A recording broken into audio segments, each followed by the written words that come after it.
This is KM Wyland, and you're listening to the 148th episode of the Wordplay Podcast. This week I finished up the second of 3 cleanup edits on Dreamlander, which was a yay hooray for a number of reasons, the chief among them being, of course, the fact that what author isn't happy to finish an edit?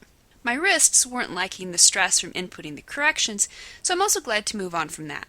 I'm now entering the read aloud, typo, hunting, killing, smashing round. You've probably heard me mention before that I use my Kindle's read aloud feature to read my manuscript back to me, but it's worth repeating again.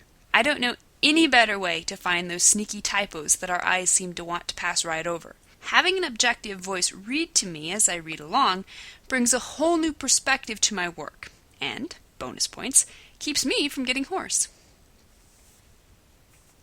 The fine line between insulting and bewildering readers. The latest post in the video series on my blog talks about the author's need to balance on the narrow line between treating readers like they're idiots and assuming they should know things they can't. You can watch the video on my blog at wordplay-kmwyland, that's weiland.blogspot.com. New videos are posted every Wednesday. And now, I hope you enjoyed this week's podcast, The Secrets of Story Structure, Part 12. Your questions answered. Because of its fixed nature, story structure, once learned, is easy to grasp. However, it's also a subject that inspires endless questions. A few weeks ago, while I was finishing up the last of the posts in this series, I asked those of you who follow me on Facebook and Twitter for story structure questions you'd like me to address before I wrap up the series. Following are 5. If you have a question that hasn't been addressed, please visit my blog at wordplay-kmwyland.blogspot.com and leave a comment. Does deviating from a 3-act structure doom me to not being published? Sam Jen. The short answer is yes. A quick perusal of any number of successful published books will show us they adhere to all the basic principles of story structure we've talked about. The hook, the inciting and key events, the period of character reactions, the midpoint, the period of character actions, the climax, and the resolution. As I talked about in the first post in this series, there's a reason story structure is so important, and that reason is the simple fact that structure is what shapes character and conflict into an intellectually and emotionally resonant journey. On the other hand, the longer, and potentially misleading answer is that not all the authors of these successful books were necessarily conscious of the structure as they were writing their bestsellers. Another reason for the importance of structure is the fact that story structure is deeply instinctual. Most readers don't know a thing about structure, but they do know when a story doesn't work because something in its structure is off. Same goes for authors. Many successful authors write without any knowledge of structure, and their stories still work because they're instinctively following the tenets of structure without even realizing it. However, if we're talking about purposely deviating from structure, then we're wading into murky and dangerous waters. Writing rules are made to be broken, but only when we can do it brilliantly. And I don't know of any author brilliant enough to spurn story structure and live to publish a successful tale. I've always wondered what the split variant between rising action, climax, and falling action, denouement, looks like across genres. It seems like mysteries have a lot of exposition in rising action, with a short climax, followed by a longish ending. High fantasy, by contrast, tries to shove a ton of exposition into a short rising action section to keep the climax running long to cram in lots of action. Logan L. Masterson. The basics of story structure remain the same across all genres. No matter the type of story you're writing, the placement of major plot points at the 25%, 50%, and 75% marks, and the 3 acts will remain the same. However, the balance of the conflict within those parameters can vary from genre to genre, and even within genre. A good story is a good story regardless of genre, but understanding the specific tendencies of each genre is always important. Some stories will open with a first quarter full of action, such as The Furies of Calderon by Jim Butcher.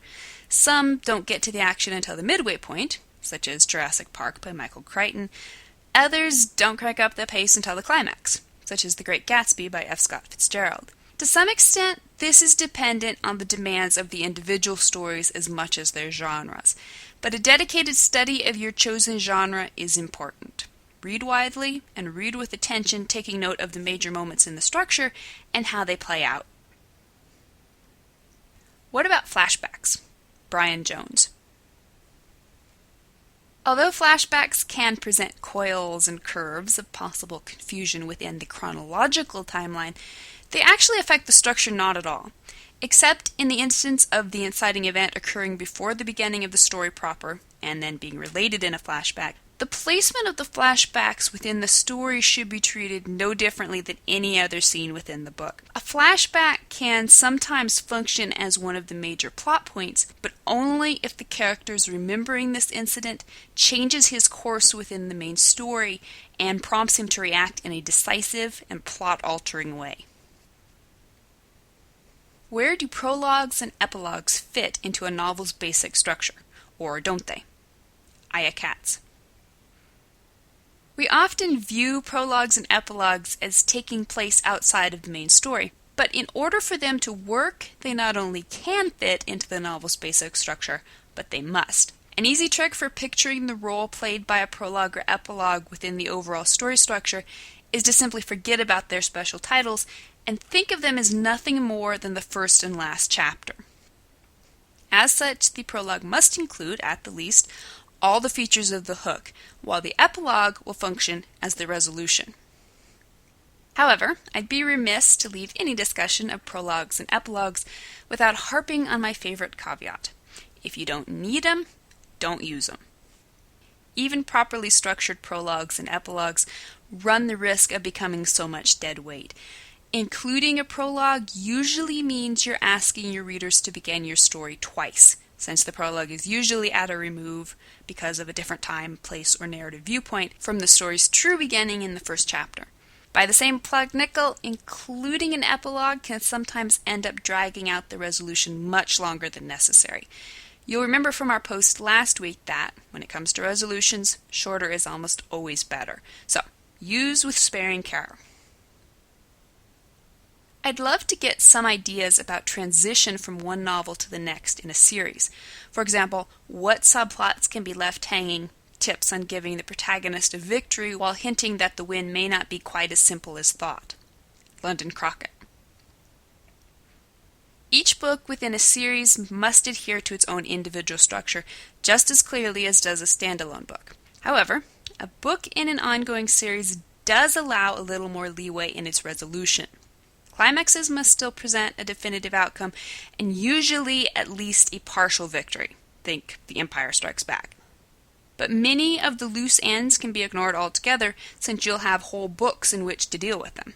Depending on your genre and the needs of your individual story, you'll probably end early books in the series by either having the protagonist gain a small victory against the antagonist. For example, in Suzanne Collins's The Hunger Games, Katniss scores a victory against President Snow, but doesn't vanquish him, or by allowing him to conquer a lesser antagonist on his way up the ladder to finally defeating the main antagonist, such as Vin's destruction of the Lord Ruler in Brandon Sanderson's The Final Empire, which leads her to the discovery of the even more evil and powerful Deepness in the further books in the Mistborn trilogy.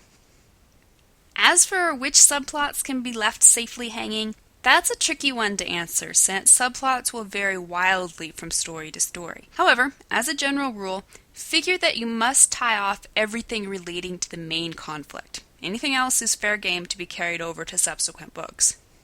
This is particularly true of relationships, which often don't reach a full resolution until the final book in a series.